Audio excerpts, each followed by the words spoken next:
Welcome to the channel. Thank you everyone for tuning in. Today we are going to be looking at the WatchDives Sharkmaster 300 model number WD1967.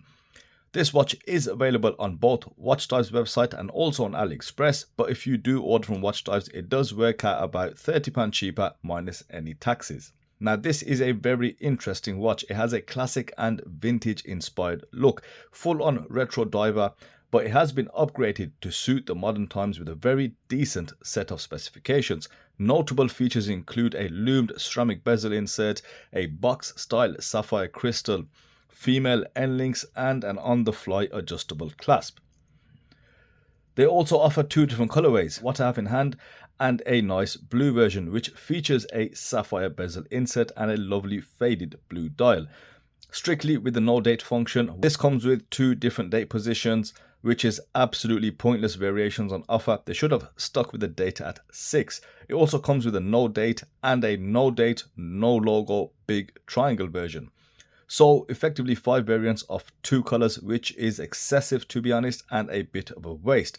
Now anyway, I would have gone for the 6 o'clock date or the no date, but I was forced to go with a 3 p.m. date as this was sent in to me for free by the good guys over at WatchDives. So there we have it. Now the first thing I want to talk about is the much smaller case you get with this in comparison to what the original that this watch is homaging would have had. It comes in at just 39mm at the bezel and 45mm on the lug to lug, and that makes it very compact and wear great on smaller wrists. This is the one main reason to get this watch. If you want to enjoy a retro themed diver in a downsized version, this is the one. Along with the female end links, the comfort and fit is unparalleled for my 6.5-inch wrist. This watch sits so well balanced and centered. Definitely the right size and with that really nice taper down to 16mm on the bracelet. Now the slender on the fly adjustable clasp, it adds a lot to this vintage diver, really giving it an upgrade and proper tool watch feel. Now I found the on the fly adjustable clasp very handy as after sizing it I needed to use the adjustment to get the perfect size. That was also easy because you get the screw-in links which do have great threading, so no damage to those screws. Now so just to pause at this point, for £130 and some change we have some serious specifications on offer. But the quality is also there. There's no sharp edges, perfect brushing to the bracelet, great function on the clasp, and not to mention the finish on the clasp, it's definitely on par with the St. Martin. So it really does make you wonder what they can do for such a low price. But we have still a lot more to go through. The case build, again, it's very similar to that of St. Martin. Perfectly smooth satinized brush sides, thick polished bevel with twisted lugs. The twisted lugs are also finished with soft brushing. The transitions are clean, crisp and very clear. Now if you compare this with other £130 watches, they will be worlds apart. Now moving on to the dial, we have a plain black dial with large tapered batons in white which are made up of layers of lume. Now it works really well as you get plenty of legibility. You have the WatchDives logo at the 12 and some text above the 6, and here you can clearly see the St. Martin influence. The writing is kind of huge and it does need to be smaller in my opinion, but they also offer scripted text on one of the variations which does seem a bit smaller. Now one problem we have with the date at 3 or maybe even with the date at 6, now due to this domed top hat sapphire crystal, we have this exaggerated distortion which does hinder readability of the date, to the point where on double digits you won't be able to see the second digit at all unless you turn the watch at an angle.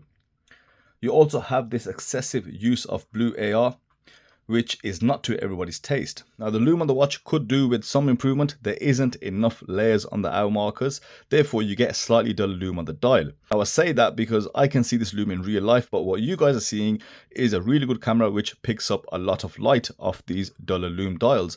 But I can tell you from what I can see, the lume on the dial isn't as good as it is on the ceramic bezel insert or on the handset.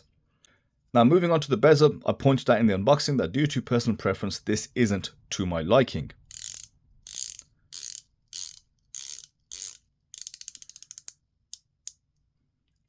It's quite harsh and it is very tactile. Now some may like this, but I like my bezels to glide smoothly with less audible clicks, but by no means is this a negative point. There's nothing actually wrong with the bezel. There's no movement in there. It is very solid and very sturdy. The construction is also quite nice. The teeth you have on the bezel are nicely made. You've got polished edges, but there is plenty of grip. Now, another point on the case is that the crown is also very functional. I like the attention to detail on the size here. Usually you'd find the bezel getting in the way with this kind of case shape. However, the crown is a healthy 7mm, therefore it's very user friendly. So there we have it. At £130, a hell of a specification list and a very impressive build quality, and it's very close to St. Martin. Now, this may just be the best value watch dives out there and one of the best value dive watches from the Homage world. Now, thank you to everyone for watching. Please do let me know your thoughts in the comment section below, and I will see you on the next video.